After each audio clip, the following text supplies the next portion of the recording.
The villagers whispered that the Alpha King of the North consumed his brides by the full moon. So when she was traded to him for 3 crates of silver, she prepared for death. She never expected the most feared monster in the realm to fall to his knees. The year was 1247, and the harvest had failed for the 3rd consecutive time in the southern valleys. But the famine was not what drove Lord Godwin of House Whitmore to his knees. It was his crushing gambling debts and a failed rebellion that left him owing 50,000 pieces of gold to the Lycan territories. Seraphina stood in the shadows of the great hall, the damp stone chilling her bare feet. She was 20 years old, dressed in faded homespun wool that belonged more to a scullery maid than a nobleman's daughter, while her younger half-sister, Cecily, draped herself in imported silk and slept on feather beds. Seraphina was the family's shameful secret. Born of Lord Godwin's first wife, a woman suspected of practicing ancient herbalism before she died under mysterious circumstances, Seraphina was treated as nothing more than an unpaid servant. The heavy oak doors of the manor violently swung open, letting in a howling gust of autumn wind and the overwhelming scent of pine, iron, and raw, predatory dominance. The Alpha King had come to collect. King Cailan of the Northern Steppes did not look like a monarch. He looked like a god of war carved from merciless glacier ice. He stood well over 6.5 feet tall, clad in blackened steel armor and a massive wolf pelt that draped over his broad shoulders. His hair was as dark as a raven's wing, and his eyes were a piercing, unearthly silver that seemed to strip the warmth from the room. Behind him stood his vanguard commander, Bastian, a scarred Lycan who surveyed the crumbling Whitmore estate with undisguised disgust. Lord Godwin scrambled forward, bowing so low his nose nearly brushed the muddy floor. "Your Majesty, King Cailan, we are honored by your unexpected presence." "Spare me the pleasantries, Godwin." Cailan's voice was a low, vibrating rumble that made the glass in the windows rattle. It was a voice used to commanding beasts and breaking armies. "The Pact of Oakhaven is clear. You owe my kingdom 50,000 gold pieces. The deadline passed at midnight. I have come for my silver, or I will take your lands and your head." Godwin's face drained of color. He trembled, wringing his hands. "My king, the blights, the taxes from the crown. I do not have the gold, but I offer you something of equal value. A treaty. An alliance sealed by blood." Cailan sneered, exposing the faint glint of elongated canines. "An alliance with a bankrupt, decaying house? You insult my intelligence." "A bride," Godwin blurted out in desperation. "The Alpha King has no mate, no heir to secure the northern territories against the rogue Pax. I offer my daughter. Her womb is untouched, her bloodline noble." From her hiding spot behind the tapestry, Seraphina's breath caught in her throat. She looked at Cecily, who was shrinking into the corner, weeping hysterically at the thought of being given to a monstrous shapeshifter. The Lycans were considered brutal savages by the southern nobles, known for tearing their enemies limb from limb.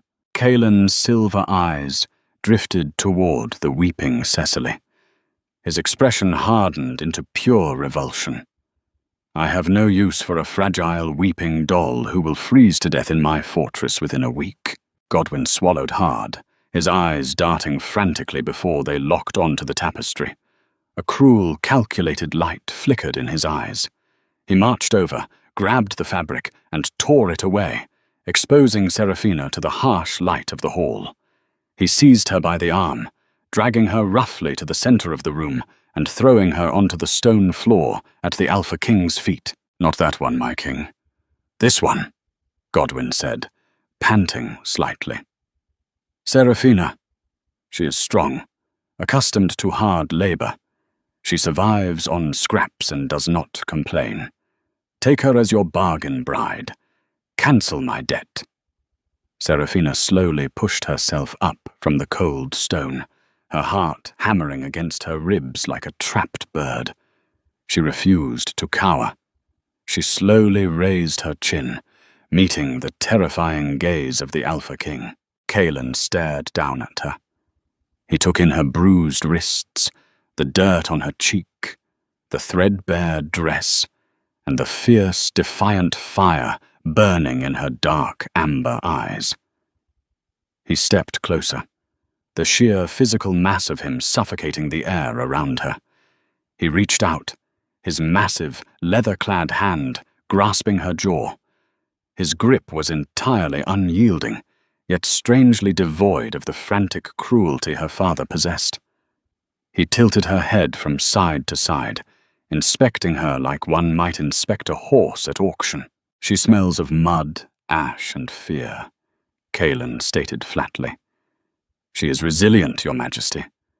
3 crates of silver is all her life is worth to me. But to you, she is a vessel for an heir," Godwyn pleaded. Kaelin's thumb brushed over a small, fading scar on Seraphina's cheekbone. He didn't look at Godwyn when he spoke. 3 crates of silver to cancel a 50,000 gold debt. You value your flesh and blood very cheaply, Lord Godwyn. Kaelin released her face and turned his back.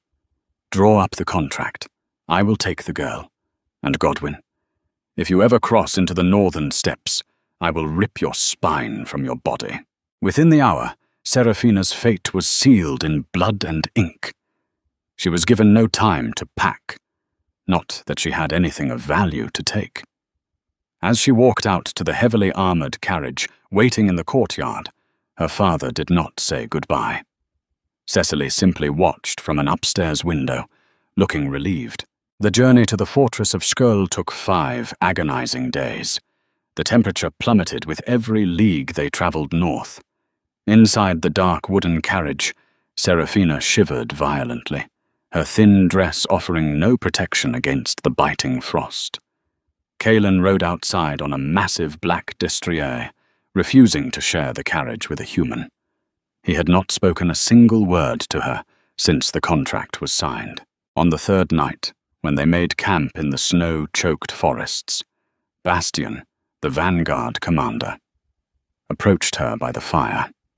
He wordlessly tossed a heavy, thick bear pelt over her trembling shoulders.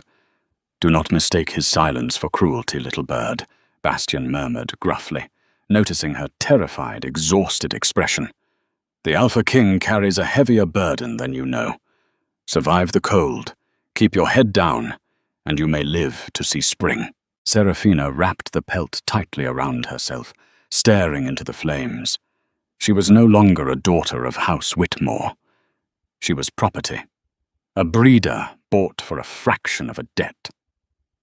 But as she watched Kaelin's towering silhouette moving through the blizzard, unfazed by the sub-zero temperatures, a quiet resolve hardened in her chest. She had survived her father's tyranny. She would survive this monster, too.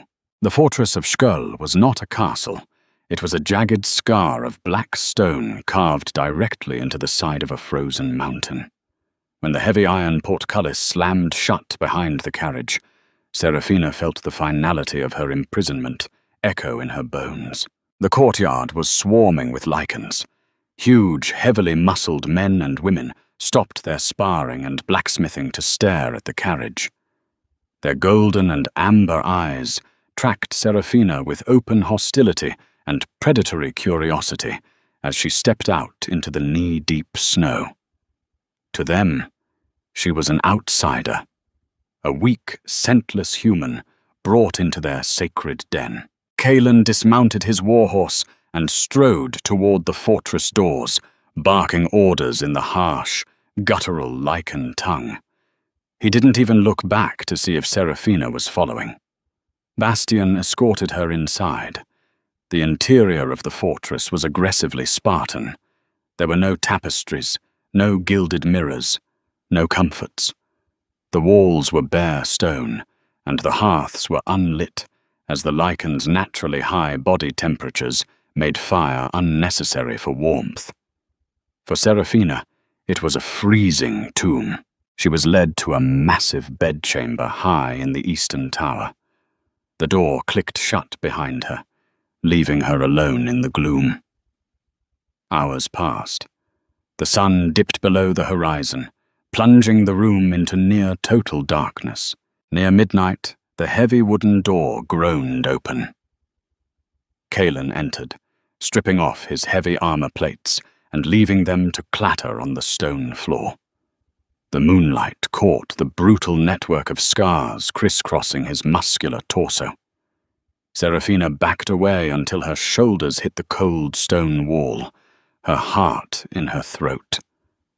The dreaded wedding night, the consummation of the bargain. Cailan stopped a few feet from her. His chest heaved slightly, and the silver of his eyes seemed cloudy, almost erratic. He stared at her, not with lust, but with a strange, agonizing conflict. "Do not cower," he snapped, his voice rougher than usual. "I will not force myself upon a terrified girl. I bought you for optics, to pacify the elders who demand a queen, and for your bloodline's resistance to cold." He stepped closer, moving with terrifying speed, and caged her against the wall with his massive arms. He leaned down, his face burying into the crook of her neck. Seraphina squeezed her eyes shut, preparing for the bite, for the tearing of flesh. Instead, she felt the blunt pressure of his teeth scrape hard against her collarbone. Enough to bruise, enough to leave his overwhelming scent of pine and ozone on her skin, but not enough to break the skin. He dragged his nose along her pulse point, inhaling deeply. A long, shuddering breath escaped him, and for a fleeting second, the terrifying Alpha King seemed incredibly weary. He pulled back, his eyes clear once more. "You bear my scent now. The pack will know you are mine. They will not harm you. But stay out of the lower dungeons, and do not cross Lady Rowena." With that, Cailan turned, shifted into a massive, terrifying black wolf right before her eyes, and leapt out the open balcony window into the freezing night. In the weeks that followed, Seraphina learned the harsh reality of her new life. Cailan ignored her completely, spending his days drilling his soldiers and his nights hunting in the feral wilderness. The pack treated her like a ghost. But the true danger came from Lady Rowena. Rowena was a high-ranking female of the Ashen Pine pack, a stunning, ruthless lycan who had long expected to become Cailan's mate. "You are a fragile little twig," Rowena hissed one afternoon in the armory, intentionally bumping her shoulder hard enough to send Seraphina sprawling into a rack of spears. "He will break you. He is suffering from the feral blight, human. His wolf is consuming his mind. Soon he will lose all humanity. He needed a human with dormant witch blood to anchor his soul, a pathetic ancient remedy. But it won't work. When he turns completely, I will be the one to put him down and take the throne." Seraphina picked herself up, her amber eyes blazing, but she kept her mouth shut. She remembered her mother's old herbal journals. The feral blight, a degenerative neurological curse that afflicted alpha lycans, driving them into mindless, bloodthirsty beasts. That was why Cailan's eyes were sometimes clouded. That was why he isolated himself. He wasn't just cold, he was trying to protect the pack from himself. The climax of the winter arrived on the night of the blood moon, a mandatory feast for all pack leaders. The great hall was packed with hundreds of roaring, drinking lycans. Seraphina was seated at the high table, a decorative prop beside Cailan, who looked pale and strained to his troueur, his jaw clenched in constant agony. Rowena stepped forward to offer the traditional Alpha's toast. She carried a massive, jewel-encrusted silver chalice filled with dark, spiced wine. She smiled sweetly, offering it to Cailan. As the chalice passed near her, Seraphina caught a scent beneath the heavy spices. A sharp, bitter aroma that she knew intimately from her years tending her cruel father's poisonous gardens. Aconitum, wolfsbane, laced with liquid silver. To a human, it would cause vomiting. To a lichen on the verge of the feral blight, it would instantly sever their mind, triggering an unstoppable, murderous rampage that would force the pack to execute him. Rowena was orchestrating a coup. Cailan reached for the cup, his hands trembling slightly from the effort to suppress his inner wolf. He raised it toward his lips. Seraphina didn't think. Driven by a sudden, inexplicable instinct to protect the monster who had spared her dignity, she lunged. She slammed her hands into the heavy silver chalice. It flew from Cailan's grasp, clattering loudly against the stone floor. The dark wine splashed everywhere, searing a hole into the wooden table where it landed, a clear sign of the potent acid-like reaction of refined wolfsbane. The great hall fell into a dead, terrifying silence. Rowena's eyes flashed with murderous fury. "Treason!" she shrieked. "The human attacked the Alpha!" Cailan slowly turned his head toward Seraphina. His eyes were entirely pitch black. The wolf had broken through the surface. A low, demonic growl ripped from his throat, shaking the very foundations of the hall. He reached out, his claws extending, wrapping around Seraphina's slender throat and lifting her clean off the ground. She gasped for air, kicking her feet. "Poison!" she choked out, pointing desperately at the sizzling wood. "She tried to kill you." The great hall of the fortress held its collective breath, suspended in a moment of sheer, unadulterated terror. Cailan's pitch-black eyes, now entirely devoid of their usual piercing silver clarity, bore into Seraphina's soul. The monstrous beast within him, rabid, starving, and unleashed by the treacherous poison, demanded he snap her fragile neck. But the faint scent of her blood, mingling with the intoxicating aroma of her unwavering courage, pierced through the blinding, suffocating haze of the feral blight. With a violent, bone-rattling shudder that seemed to shake the very foundations of the ancient stronghold, Cailan released his crushing grip. Seraphina crumpled to the unforgiving stone floor, gasping hungrily for the freezing air, her hands instinctively flying to her bruised throat. Bastion, reacting with the blinding, unparalleled lightning speed of a seasoned vanguard commander, lunged toward the splintered high table. He dropped heavily to one knee, dipping the gleaming tip of his runic steel dagger directly into the sizzling, corrosive puddle of dark, spiced wine. The enchanted metal immediately hissed violently, turning a sickly toxic shade of violet before their very eyes. "Wolfsbane!" Bastion roared, his thunderous voice echoing menacingly off the vaulted, smoke-stained ceilings. "Refined with liquid silver and shadow root, a lethal immediate dose designed to shatter the mind." Absolute chaos erupted within the massive chamber. Hundreds of towering lichens shifted simultaneously, their bones cracking, popping, and reshaping rapidly as they bared their razor-sharp teeth at the immediate unseen threat. Rowena's traditionally beautiful, haughty face twisted into an impossibly ugly mask of pure panic and desperation. She scrambled backward frantically, her luxurious, imported crimson silk gown tearing loudly on the jagged flagstones. "It was the human! She did this!" Rowena shrieked, pointing a trembling, accusatory finger at the gasping girl. "She brought it from the treacherous southern valleys. She is an assassin sent by the crown to destroy us all. Kill her now!" "Liar!" Seraphina rasped, her voice rough but filled with a fiery defiance. She forced herself to stand, refusing to look weak or defeated before the watching predatory pack. "My father is Lord Godwyn.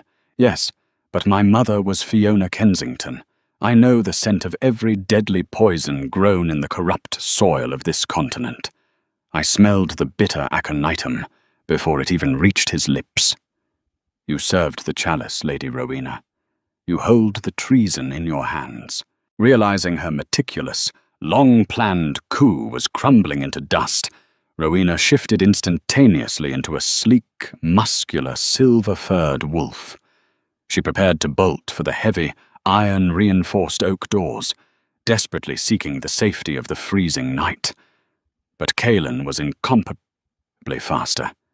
Even while violently fighting the agonizing acidic rot consuming his mind, the mighty Alpha King moved like a terrifying shadow of death.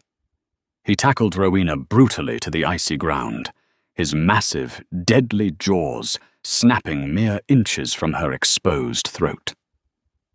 He did not kill her. Instead, he pinned her down with bone-crushing, inescapable force until Commander Bastion slammed incredibly heavy iron manacles, tightly clamped with glowing blue runic wards, around her wrists, forcefully restricting her back into her weak, human form. But the sudden, explosive exertion had cost Kaelin far too dearly. The immense physical stress of the brutal attack, combined dangerously with the lingering, toxic fumes of the vaporized silver, pushed his already incredibly fragile neurological state completely past its absolute breaking point.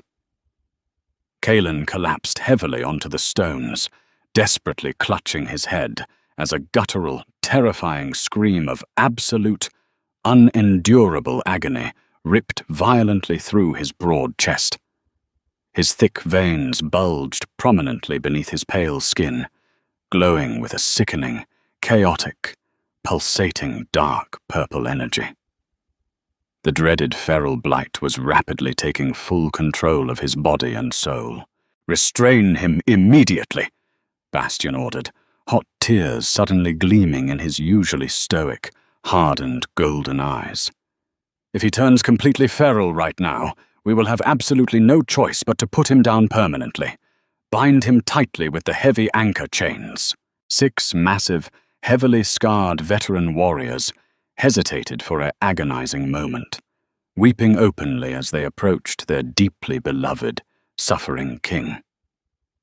They quickly brought forth massive, enchanted chains forged from the coldest, purest iron, wrapping them securely around Kaelin's violently writhing limbs. He thrashed violently against the restraints, roaring loudly like a deeply wounded fallen god, the heartbreaking sound shattering the resolve of everyone present in the grim fortress. Seraphina watched the utterly terrifying, heartbreaking display unfold, her chest aching with a profound, completely unexpected sorrow. This terrifying monster, this notoriously ruthless northern warlord, had miraculously spared her dignity and innocence. He had actively shielded her from his own consuming darkness during those long, freezing nights. She absolutely could not just stand idly by and let him die in such unimaginable agony. The ancient blood of a true Kensington absolutely does not run away from dark curses. It actively devours them, turning poison into unyielding power. Her mother's desperate, dying words echoed powerfully in her frantic memory. Seraphina pushed determinedly past the heavily armed, heavily armored royal guards. "Let me through immediately," she commanded firmly. Her voice unexpectedly held a strange, ancient, resonant authority that subconsciously compelled the massive Lycans to step aside without a single hint of protest. She knelt gracefully beside the violently thrashing Alpha King. His eyes were entirely, completely black, totally devoid of human reason, mercy, or recognition. He snapped his massive teeth aggressively at her, completely transformed into a feral, mindless monster tragically trapped inside a man's powerful body. Seraphina did not flinch or retreat. She slowly withdrew a small, rusted iron paring knife from her simple wool apron, a basic tool she regularly used to meticulously forage tough roots in the harsh, unforgiving northern forests. Without a single fleeting second of hesitation, she sliced the delicate palm of her left hand. Bright, crimson, shimmering blood welled up instantly. It absolutely did not smell like normal, mundane human blood. To the highly sensitive lichens in the grand room, it smelled overpoweringly like ancient, untouched pine forests, blooming, mystical nightshade, and raw, crackling electrical ozone. It was the undeniable, potent scent of old, forgotten earth magic. Seraphina firmly pressed her bleeding, warm palm directly against Kaelin's freezing, sweat-drenched forehead. "Hear my voice clearly, Alpha King of the North," Seraphina whispered softly, closing her amber eyes tightly and consciously, tapping into the deep, dormant well of Kensington magic she had forcefully suppressed her entire tragic life out of sheer, absolute fear of the Inquisitor's burning pyre. "I willingly anchor your fractured soul securely to mine. I tightly bind your wild, untamed beast directly to my steady heartbeat. Find the light hidden within the blinding darkness."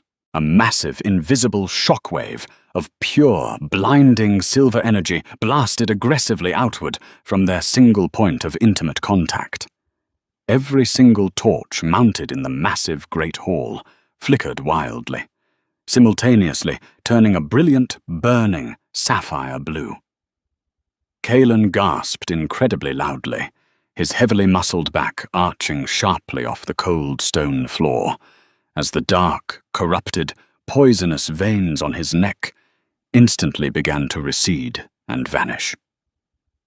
The terrifying, endless blackness rapidly bled out of his eyes, wonderfully replaced once again by that piercing, intelligent, unearthly silver clarity. He fell back exhaustedly against the hard stone, panting heavily, cold sweat pouring profusely down his handsome, aristocratic face. The consuming madness was completely gone. The horrific blight had been permanently burned away by the ancient witch's anchor. Kaelin looked up slowly at the battered, deeply bruised, and actively bleeding young girl bravely kneeling affectionately over him. In that incredibly profound moment, the notoriously terrifying Alpha King finally realized he had absolutely not merely bought a fragile, worthless peasant. He had unwittingly purchased his own miraculous salvation. Spring broke triumphantly through the seemingly endless grip of the brutal northern winter. The massive fortress of Skurl, once considered a bleak, freezing tomb, now buzzed happily with vibrant new life and hopeful energy. Seraphina's social status within the complex pack dynamic had shifted dramatically overnight. She went from being a completely disregarded human pawn to the highly revered savior of the entire northern realm. The hardened pack members respectfully bowed their heads deeply whenever she gracefully walked the high battlements. The fiercest warriors proudly offered her their absolute, unquestioning protection. Yet King Kaelin remained incredibly protective of her, permanently keeping her close to his imposing side. The mystical bond between them had deepened remarkably, beautifully forged in the terrifying fires of near-death experiences and ancient magic. But the newfound fragile peace was abruptly shattered when Vanguard Commander Bastion finally returned from a lengthy scouting mission deep within the treacherous southern valleys. He aggressively dragged a miserable, shivering prisoner closely behind his massive black warhorse. It was Lord Godwyn. Seraphina stood silently on the high stone balcony overlooking the bustling main courtyard. She was warmly wrapped in a luxurious crimson velvet cloak, heavily lined with pristine white snow fox fur. It was a deeply thoughtful gift from the grateful king. She watched intently, her expression completely unreadable, as her abusive father was unceremoniously thrown face first into the freezing, slushy mud directly at Kaelin's heavy steel boots. "My great king, have mercy upon me." Godwyn wept loudly, coughing up dirty water and slush. "I gave you my beautiful, untouched daughter. Our financial debt was completely settled." Kaelin stood incredibly tall, his massive physical presence radiating an overwhelming aura of absolute royal authority. He looked down slowly at the pathetic, groveling lord with completely undisguised and profound revulsion. "The financial debt was indeed settled, Lord Godwyn, but your blatant, unforgivable treason was absolutely not." We aggressively interrogated Lady Rowena for 3 days before her permanent deadly exile to the freezing dead wastes. She tearfully confessed absolutely everything regarding your secret, treacherous letters. Seraphina's breath hitched noticeably in her throat. She slowly and gracefully descended the winding stone stairs, walking calmly out into the center of the expansive courtyard. Kaelin's piercing silver eyes softened wonderfully, filled with deep warmth, as he looked at her briefly, before instantly turning back to Godwyn with murderous, cold fury. "You absolutely did not merely sell your daughter to me to quickly pay off a foolish gambling debt. You actively and maliciously conspired with Rowena to destroy my reign. You knew intimately of the feral blight. You knew perfectly well that sending a human possessing dormant, powerful witch blood would instantly trigger the ancient volatile prophecies, deliberately creating massive chaos and bloody rebellion within my loyal ranks. Rowena secretly promised to give you back your lost fertile lands and a powerful seat on the Northern Council once I was permanently dead.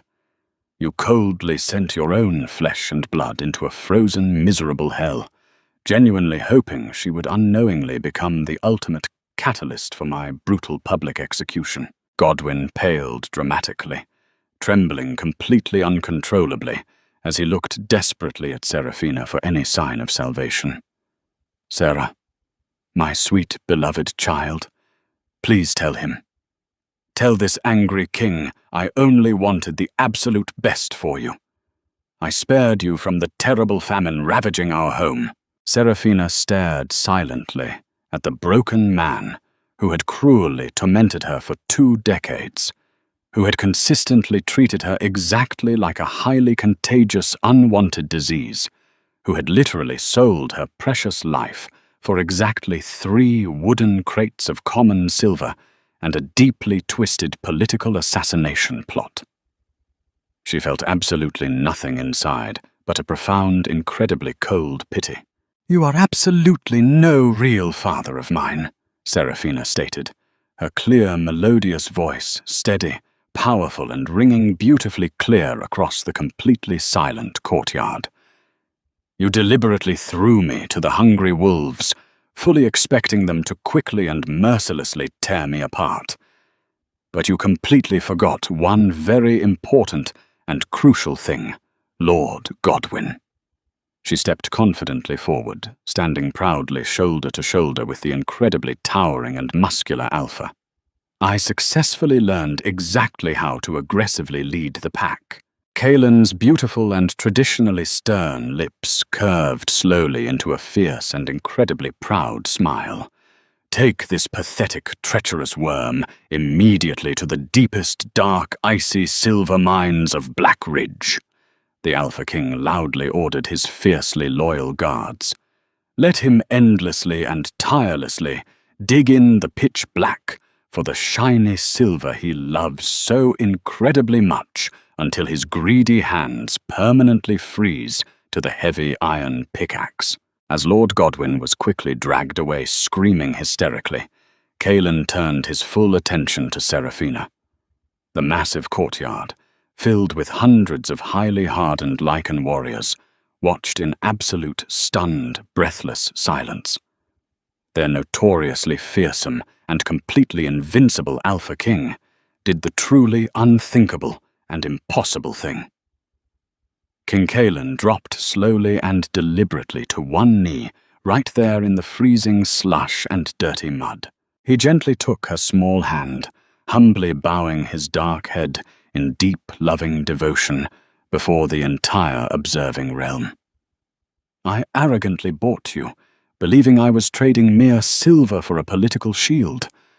I was a fool. You bravely faced my terrifying darkness.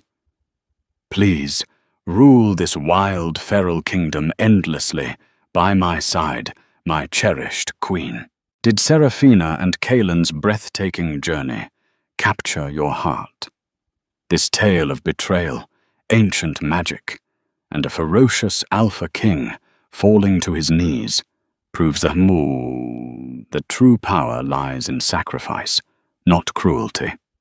If you loved this dramatic werewolf romance, hit that like button, subscribe to our channel, and share this video with your fellow fantasy romance lovers. Ring the notification bell so you never miss another epic story. Drop a comment down below with your favorite shocking twist from the video.